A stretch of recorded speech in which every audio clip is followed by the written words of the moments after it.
Assalomu alaykum aziz o'quvchilar.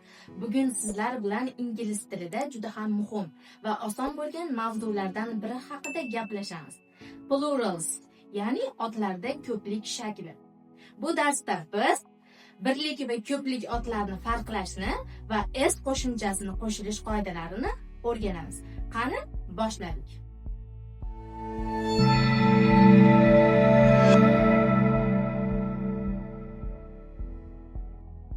Plurals ko'plik, ya'ni bitta emas, bir talay degani.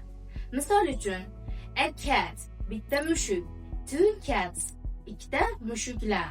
Ingliz tilida ko'pchilik otlarning oxiriga s qo'shimchasi qo'shish orqali yasaladi. Misol uchun, dog dogs, frog frogs, book books, pen pens. Demak, bitta bo'lsa singular, ko'pgina bo'lsa plural deyiladi. Yana bir bor misollarni ko'rib olamiz. Pen pens, desk desks, table tables, chair chairs, flower flowers. Keyingi muhim qoidamiz.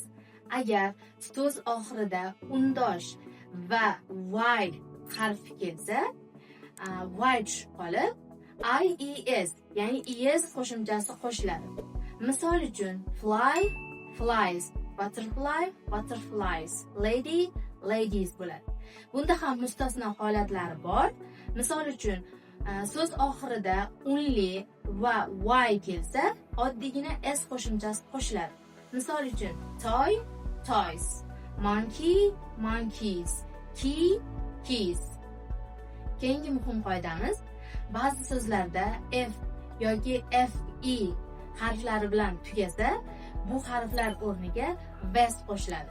Misol uchun, life lives, live lives. Bunda ham mustasno holati bor, ya'ni special cases. Bularga oddiygina s qo'shiladi. Misol uchun, chef chefs, roof roofs. Aziz o'quvchilar, shu yerda darsimiz yakunlandi. Bugun sizlar bilan plurals, ya'ni otlarga ko'plik shaklini yasashni o'rganib oldik. Demak, darslarimizni mustahkamlash uchun qayta ko'ring va mashqlarni takrorlang.